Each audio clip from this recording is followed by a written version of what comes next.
안녕하세요. 허브경제TV입니다. 오늘 볼 종목은요, 하나 시스템을 좀 보도록 하겠습니다. 방산 쪽인 부분이죠.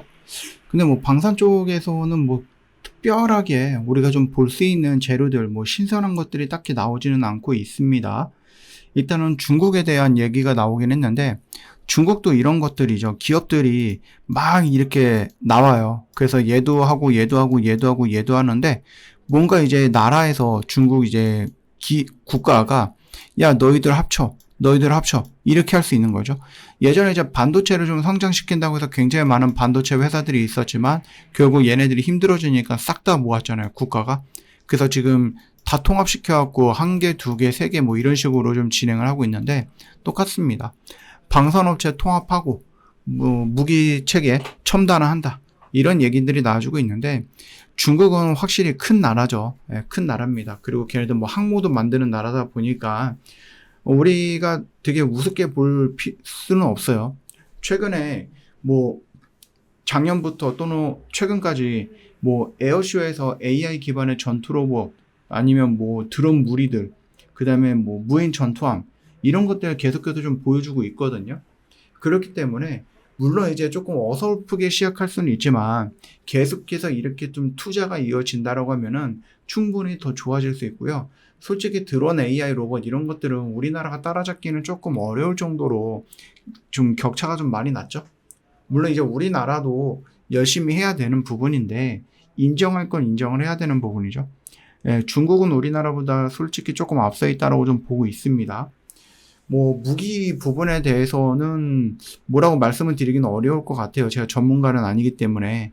근데 이제 우리나라 무기가 확실히 좋을 수는 있다.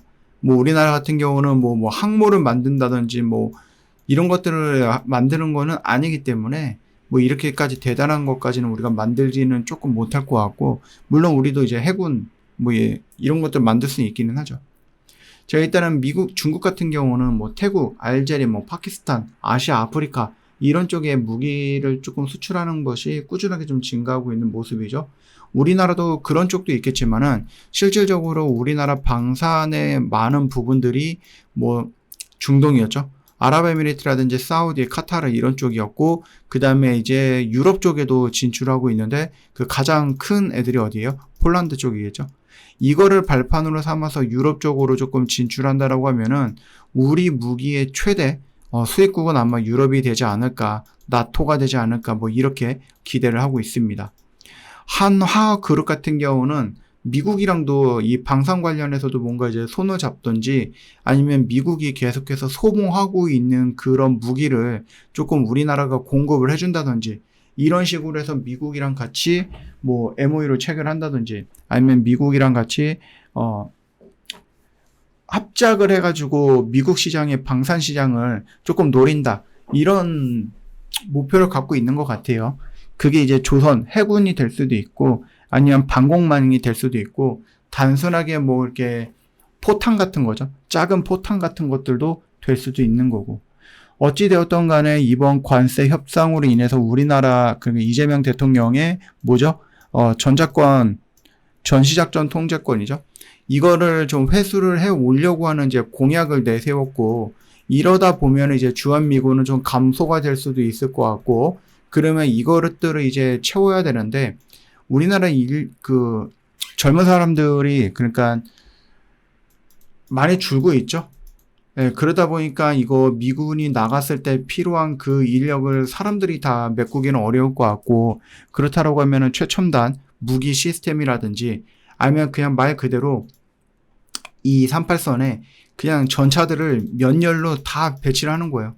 예, 여기 이제 수천 대를 이렇게 깔아둔다든지 예, 아니면 뭐 우리나라 뭐 여러 가지 있죠. 뭐 현무도 있고요. 그다음 천궁도 있고요. 이런 것들을 진짜 고슴도치처럼 다 갖다 만들어 놓다든지.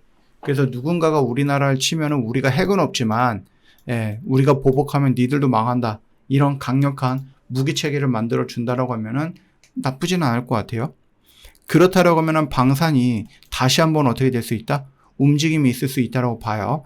그래서 전시작전 통제권을 우리나라가 회수해 오는 것이 쉽지는 않을 것 같지만, 쉽지는 않지만, 만약 그게 된다라고 하면은 우리나라 방산 애들은 다시 한번 조금 움직여줄 수 있는 새로운 이슈가 나오는 게 아닌가라고 봅니다. 지금 당장에서는 실적이라든지 수주라든지 뭐 기대감이라든지 이런 것들로 인해서 움직였지만 이것들이 주가를 더 크게 움직이기에는 조금 부족한 그 신선함이 좀 떨어지죠. 그렇다고 하면은 이번에 이재명 대통령의 공약에 따라서 주한미군이 만약에 감축이 되고 그 다음에 이제 통제권을 우리가 갖고 오고 그러면 이제 우리의 힘으로 더 이 국경을 더 지켜야 되는 부분이기 때문에 미사일을 더 많이 만들든지 전차를 더 많이 만들든지 이럴 수 있겠죠. 그러면 당연히 어떻게 됩니까? 이게 국가적인 사업으로, 물론 지금도 국가 사업이긴 하지만 더 큰 국가적인 사업으로 기대감을 갖고 이것들로 인해서 새로운 재료가 형성이 되고 신선하잖아요. 그렇죠? 신선하기 때문에 다시 한번 주가를 끌어올리는 재료로서 활용이 가능하지 않을까라고 보고 있습니다. 중국은 우리나라보다 굉장히 커요. 그래서 얘네들은 뭐 파키스탄, 방글라데시, 미얀마, 알제리, 이집트, 사우디 이런 쪽, 그 다음에 뭐 동남아, 중남미 이런 쪽에도 무기들을 공급하고 있는 나라예요. 그래서 우리나라가 이제 무역 그 수출 국가가 한 10위 정도에 있죠. 근데 중국 같은 경우는 세계 5위 정도 국가입니다. 무기 수출국이에요. 그렇기 때문에 우리나라랑 차이가 조금 나기는 하지만 그래도 일단은 봐야죠. 기본적으로 이제 중국산은 믿을 게 못 돼라고 하기에는 중국이 좀 많이 올라온 것도 사실이니까 우리나라 언제든지 뭐 경쟁사가 될 수 있겠죠. 중국은. 그렇게 보시면은 될 것 같습니다. 뭐 차트상으로는 뭐 크게 움직임은 없습니다. 늘 말씀드렸던 이 구간, 그 반등 나오면 이 구간 딱 이 정도만 보시면 되겠고 혹시라도 여기에서 반등이 안 나오고 한번 밀린다라고 하면 여기 연결되어 있는 요 선 이렇게 여러분들 보시면 될 것 같습니다.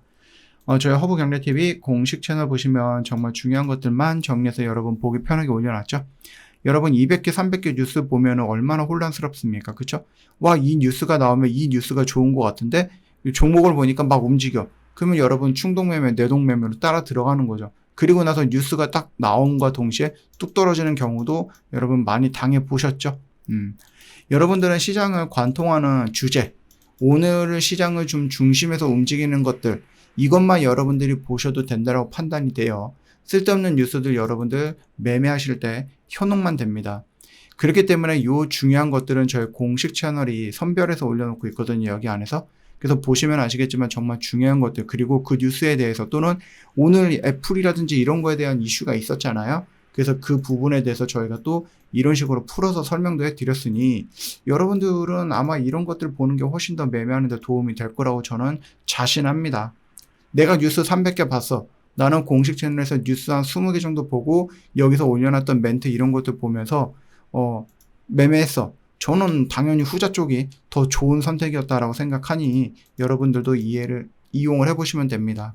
영상 댓글에 링크 클릭하고 들어오시면 공식 채널에 있는 모든 정보들 다 무료로 이용 가능하시고요.